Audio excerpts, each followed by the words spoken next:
So this is the iPhone 15 Plus, and it came out in 2023 alongside the 15 Pro Max, and it's been upgraded to the iPhone 16 Plus. After having the 16 Plus for well over a month now, I do want to share with you my thoughts on should you go with the iPhone 15 Plus or buy the iPhone 16 Plus, as both are still available for sale right now.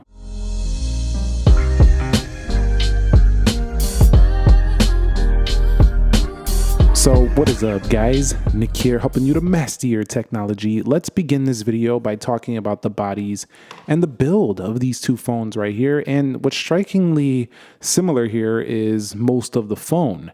However, you'll notice they actually changed the camera layout, kind of how it looks right there. And I prefer the newer vertical look. Some people like this because they think it looks unique.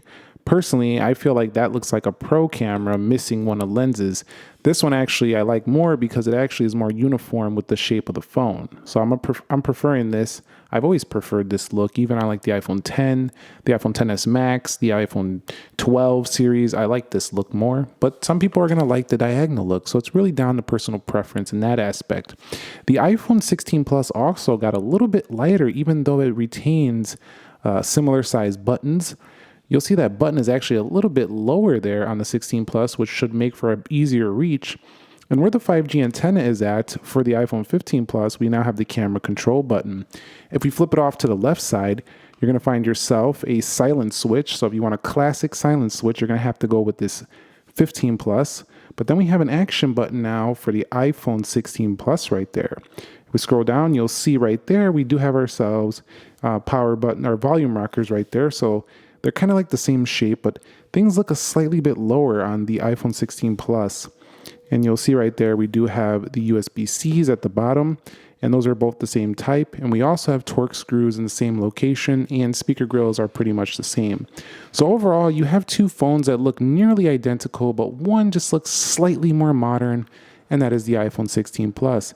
And it's pretty impressive that the 16 Plus also got a little bit lighter. This also does have the same IP68 dust and water resistance, and it also has the same exact thickness.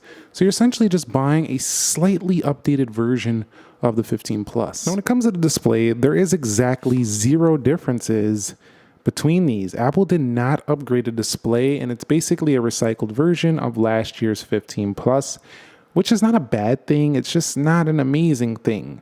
We do have ourselves dynamic islands. You also do have basically the same bezels, not very different there. You also have the same aspect ratio. The color accuracy is pretty similar, and you can see the same amount of content on both screens as we scroll through. Looking at these MacBook Pro M4s, which I actually picked up already, and I'm going to cover it as I get a couple days with it. I'm not just going to post right now as I haven't had a time to edit a video to give you performance thoughts. But 60 Hertz, you get used to it. If you haven't had 120 Hertz, you won't care. But once you go 120 Hertz, this is so noticeable. And I just think it's time for Apple to stop bringing these 60 Hertz panels of these phones that cost this much when there's phones in the market that cost way less. Even their own iPhones secondhand are less than some of these newer 16 Pluses and 15 Pluses. And they have promotions from a couple years ago, like a secondhand 13 Pro Max, secondhand 14 Pro Max could potentially be less than buying one of these new. So they got to stop putting this on here. Generally, though, it tends to perform well on both of them, the overall panels, and they both get plenty bright. So their brightness is high. It's literally just the ProMotion they're missing. That's about it. Other than that, it's essentially like an iPhone 16 Pro Max display, a 15 Pro Max display without the super razor thin bezels. That's about all I got to say about these two right here. So I wouldn't make my decision on the display. It's the exact same display. All right, so when talking about software, I do have iOS 18.1 on both of these right now. And I gotta say, 18.1 has been performing quite well for me on both phones.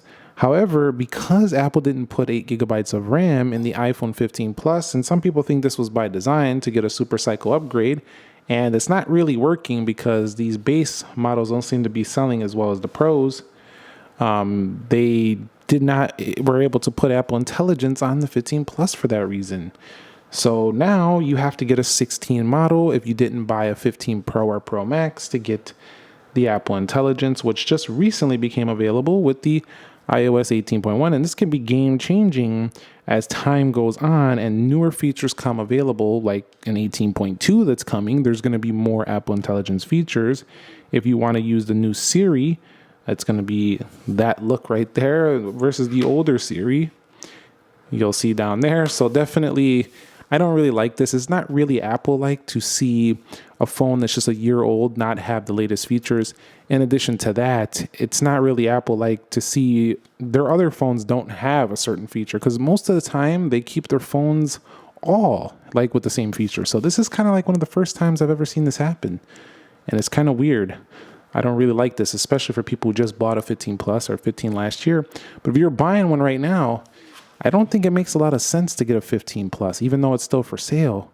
You're buying a phone with already lacking the amount of RAM it's going to need for the future and the AI features. Still a great phone, though, for just casual users of iPhone and just want a really powerful daily application iPhone to use applications on the iPhone and stuff like that. All that is fine. There's no real big issue, but it's not a forward-thinking or future-thinking long-term option to me.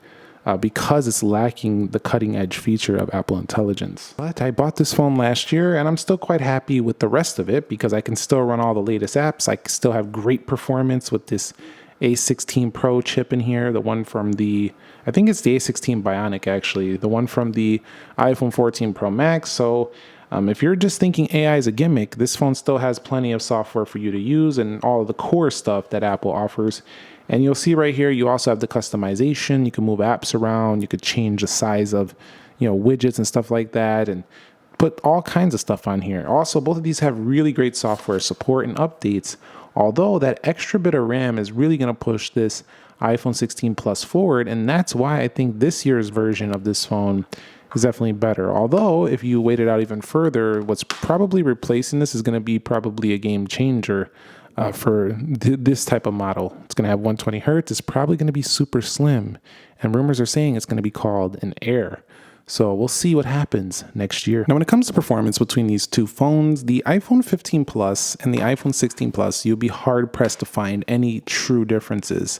Although the iPhone 16 Plus is actually substantially more powerful according to benchmarks. And it's going to be mostly because they clocked this chip higher. It's also not like using a last year's chip. They're using the A18 across the board here. So you're getting near the 16 Pro Max level performance here. So I actually think the 16 Plus is much more enticing than last year's option having a prior year chip. I never really liked that strategy or that thing that they were doing, putting last year's chip. And this is the first time since the iPhone 13 we're seeing the same type of chip across the lineup. So if you go with 16 models, you're getting one heck of a phone in performance. My results in Geekbench are proving this, as well as in 3D Mark here, showing scores that near match the iPhone 16 Pro Max. So 16 Plus is an absolute monster, regardless of the fact that it doesn't have 120 hertz. It still has a really smooth version of the software, and 60 hertz is not amazing, but it's pretty smooth here, honestly, and the animations are still pretty smooth across iOS, but it's not super fast looking and super silky like one of those 120 hertz flagship Android phones or 144 hertz gaming phones or ProMotion displays for the Apple land.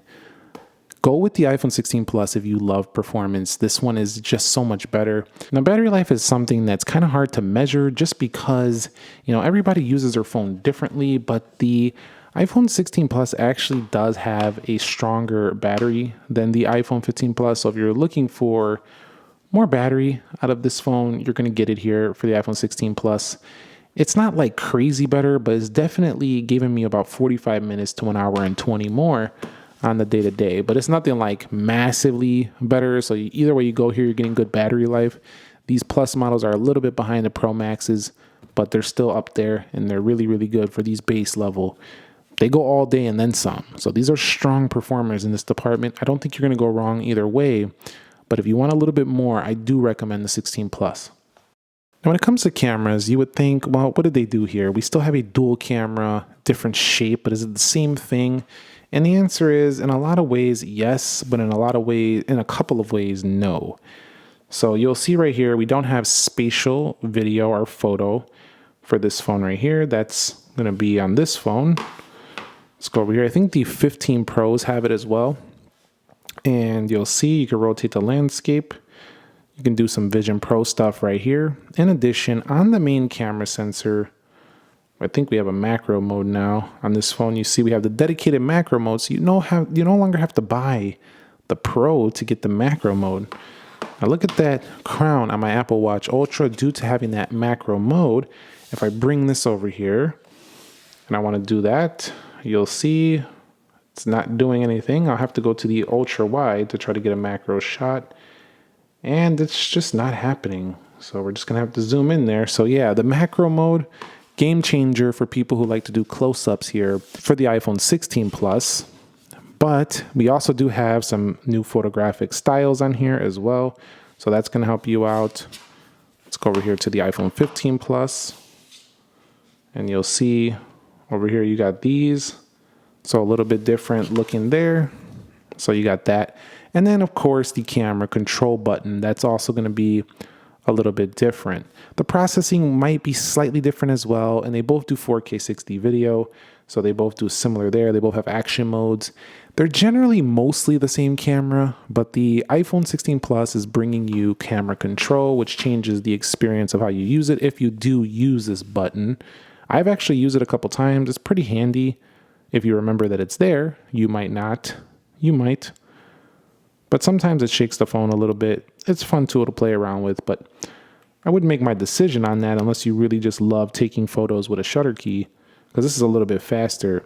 But that macro mode is a big deal. I feel like both of them can kind of zoom at about the same pace though.